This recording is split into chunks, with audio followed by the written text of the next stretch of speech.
Welcome to the course of compiler design.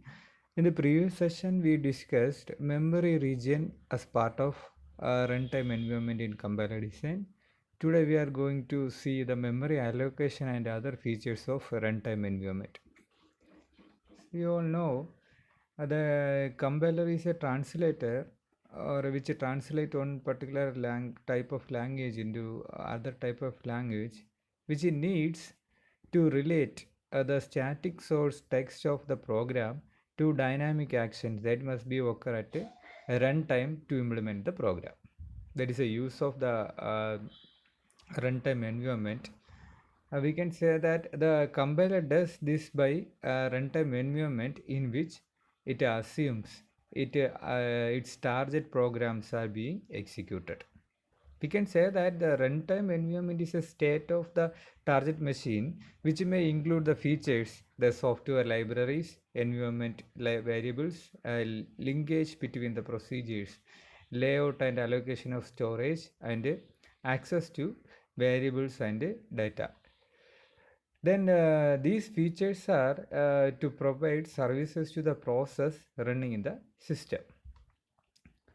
As we all know, the program consists of several procedures. Each execution of the procedure is called activation of the procedure. The runtime support is a package mostly generated with the executable program itself and facilitate the process communication between the processes and the runtime environment. It take care of memory allocation and deallocation while the program is being executed. In the previous session, we discussed about the storage region, or we can say that memory region in our system. That is this memory is the logical memory is divided into 4 regions mainly. That is code region, data region, and stack region and heap region. When come to this division of the logical memory, the code region is used to store the code of the programs. There is a set of instructions that have the fixed size, and the data region is used to store the static or global variables in the program. It also has the fixed size, and the two other regions are stack region and the heap region that grows in the opposite direction. The stack region is mainly used to store the activation records of each and every procedures or functions in the program. And heap region is used for dynamic memory allocations for the data or objects. That is about the virtual memory divisions. That is, we divide it into 4 regions: code region, data region, and stack and heap region. Coming to the one of the data structure, that is activation records, that is also called stack frame. It is a data structure that maintain informations required to call a particular procedure. That is, the information need to manage a single procedure. Per single procedure activation is called activation records, or we can say it is also called stack frames in some of the programming languages. In the case of the activation records, the fields or attributes may be depends on the particular compiler and the programming languages which we are using. So it contains some of the features like the local data or local variables, temporaries and return values, machine status, access links, and control links. The local variables hold the data that is local to the execution of the procedure. The temporary values are store the values that arise in the evaluation of an expression. The return values are used by the called procedure to run or to return a value to calling procedure. There is idea of return values, and the machine status hold the information about the status of the machine just before the function call. There are two links, that is access links and control links, that are important in the runtime environment.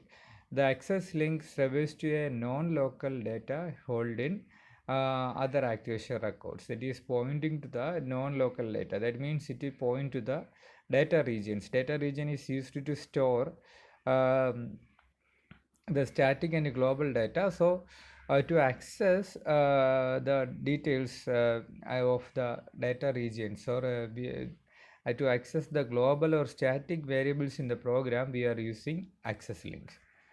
Then the second link is control links. It is point to the activation records of the caller procedure.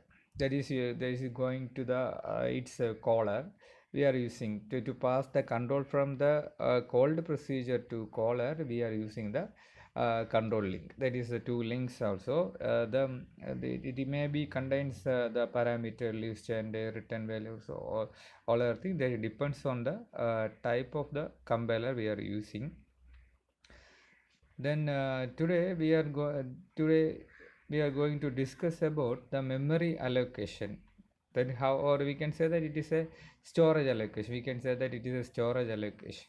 The runtime environment manages runtime memory required for code, procedure, and variables. That is the use of the one of the feature of the runtime environment is the memory allocation or storage allocation. That manages the runtime memory requirement for code, procedure, and variables. There are three memory allocation strategies. There is first one is static memory allocation. Then second one is the stack memory allocation. Third one is the heap memory allocation. Then we can discuss one by one. That is first one is the static memory allocation. In static memory allocation scheme, the compilation data is bounded to a fixed location in the memory, and it does not change when the program execute. That is we are using, I already say that it is using some fixed size in the case of static memory. Also it is allotted at the compile time. That is the important of the static memory allocation. That is, we are allotting the memory to a variables or identifier. We are at the time of compilation, not on the run time. So the amount allotted to a particular variable is fixed in nature. We cannot extend it. That is the idea of static memory allocation. For any program, if we create a memory at a compile time, we will create in a static area. That is the idea. Then that is memory is created only once, and it is fixed. That is the idea. It does not support, that is static memory allocation, it does not support dynamic data structure. We can extend the size of the memory. Memory is created at the compile time and deallocated after the program completed, or the compilation completed. The drawback with the static storage allocation is recursion is not supported in the static memory allocation. That is, recursion is one of the feature of most of the programming languages. There are some programming languages which does not support recursion also. So in that case, we can use the static memory allocation. That is one of the drawback or disadvantage of the static memory allocation. It does not support the recursion. Or we can say that another drawback is the size of the data should be known at a compile time. So we should know the size of each and every variables before the compilation is started. So in that case only we can use the static memory allocation. One of the programming language which is based on, or which was designed to permit static storage allocation is Fortran. Then the second memory allocation strategy is, or storage allocation strategy is stack memory allocation. And stack memory allocation, the storage is organized as a stack. These static memory allocation are used to manage mainly activation records. That is, for each and every procedure, there is an activation records. You already seen the previous session what are the contents and how it is created. Then the stack memory allocation is mainly used to store the activation records. The activation records are pushed as an activation begins, and we will pop the activation record from the stack as the activation ends. That is the stack contains two operations, that is push and pop. When the activation begins, that is procedure execution begins, then we will push that particular activation records into the stack. And after the completion of the activation, then that is after the execution of the procedure, we will pop the activation record from the stack. That is the idea of stack memory. Then the local data are mainly contained in the activation record, so they are bounded to fresh storage in each activation. That may be modified. There may be a modification to the local storage after the execution, so it is stored in the activation records. So activation records are managed by using the static memory, by using two operations, push and pop. Whenever the particular activation is begins, we will push that particular activation into the stack, and when the process is completed or execution is completed, the activation record is deleted from the stack memory. Stack memory works in the basis of the stack operation, that is it following last in first out manner. The allocation of this stack memory is very useful for recursive procedure calls. One of the application of the stack is the recursion. So stack memory allocation strategy is very useful for recursive procedure calls. That is means it is support recursion. We can say that it is support recursion. Some of the programming languages such as C++ also coming under the stack memory allocations. Most of the programming languages are now following the combined version of the all of these particular memory allocation strategies. Therefore, the procedure calls and their activations are managed by means of stack memory in the case of stack memory allocation.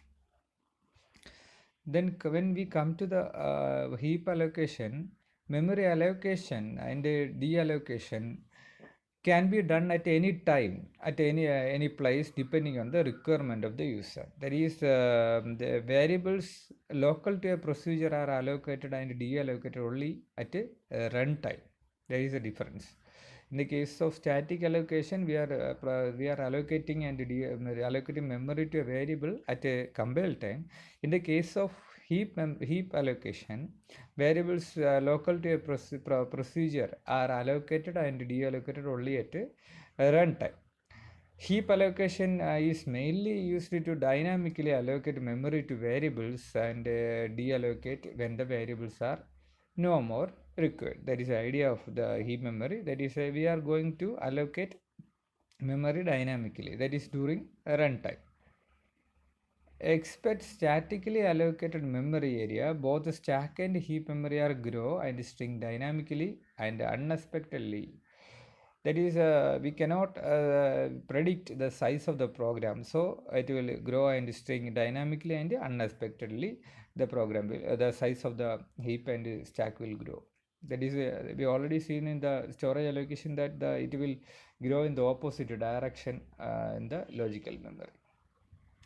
Most of the programming languages such as C++ program can either be allocated on stack or heap or a combination of these all memory allocation. As that is, most of the C, in come to the C, it is following the combined. That is, we can say that it is following the hybrid memory allocation strategy in most of the programming languages. That is about the memory allocation in runtime environment. Then come to the one of the example. Here is a program. Here you can see that there is two functions, three functions. Main one of the function, then f is a function and d is another function. Some of the variables a, b, and c and d are the variables used in this particular program. Here the a is a global variable, so it can be accessed in anywhere in the program. At the same time, another function is main function, that is, it contains only one local variable, that is b. And next is the function f, which has a local variable c, and g is another function which has a local variable d, which are initialized by some constant values also. Now we are going to see how the memory is allocated to these functions while runtime. So first of all, for each and every variable, for each and every functions or procedure, we are going to create activation records. We already seen that to manage the data in the activation procedure, we are using the activation records. So here A is a global variable. So a global variable and static variables are stored in the data region of the logical memory. Then here you can see the activation records. For the sake of simplicity, we are only taking the local variables and the access link and the control link in the activation records. There may be many other attributes of to that particular activation records. The main contains only one local variable b. It is initialized to 3, and the activation records and the control links are there. Then the activation record of f contains only local variable for c. It is initialized to 4 at also. The activation record of there is g, it is g, which contains the activation code contains the local variable, that is d. The last activation record is g. In the figure you can see it as a function of f. This one problem.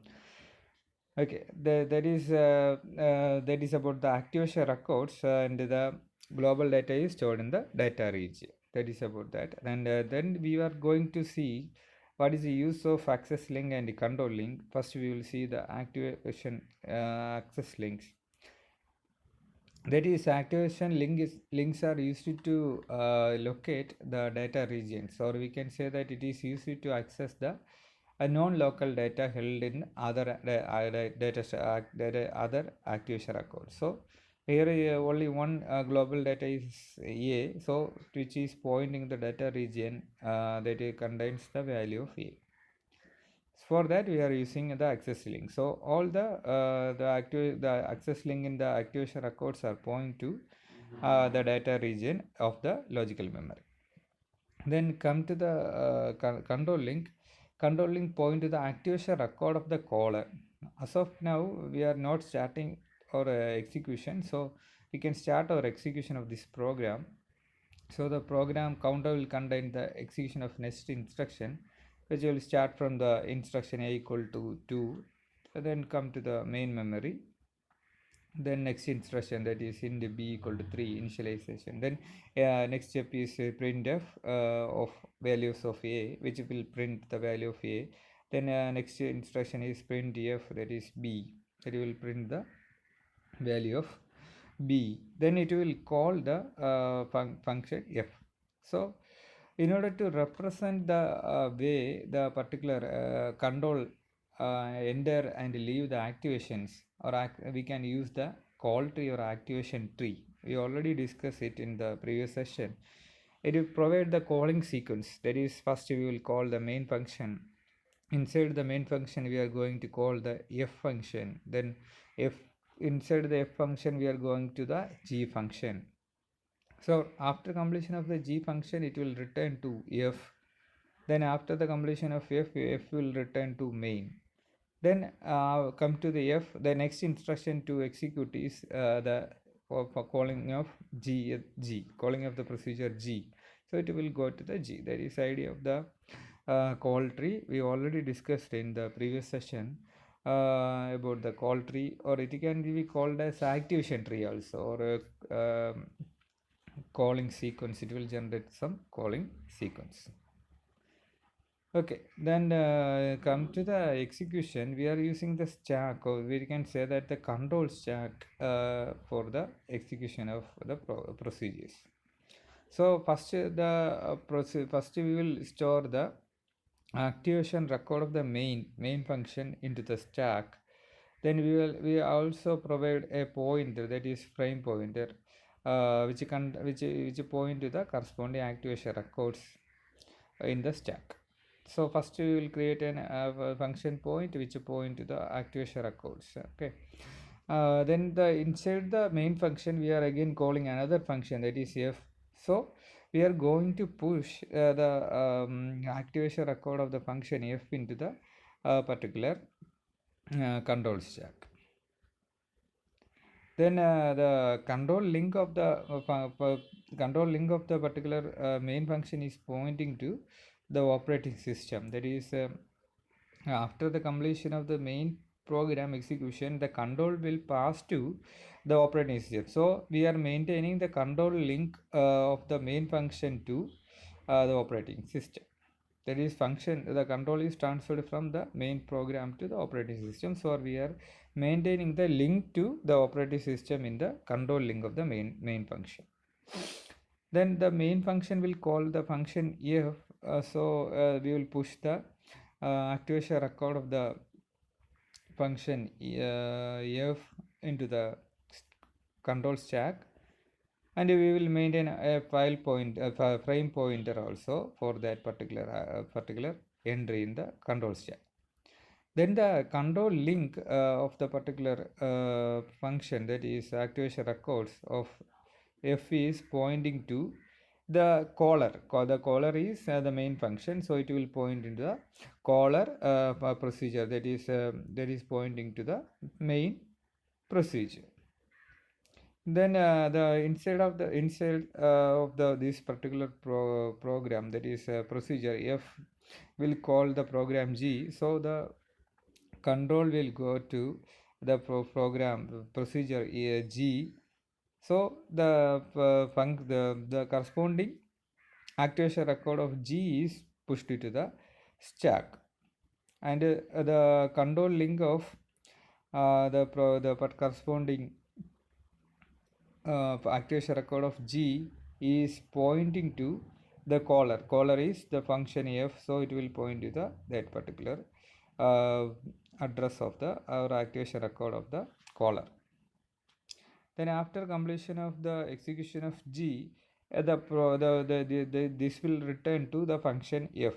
So after completion of the particular procedure, we will delete that corresponding function records from the activation records from the control stack, and we will give the control to the caller procedure. For that we are using this control link. So we will delete the after completion of the execution of procedure G, we will delete the activation record from the control stack and give control to the caller, that is function f. We will delete, and the control will go to the then the remaining part of the function f will execute.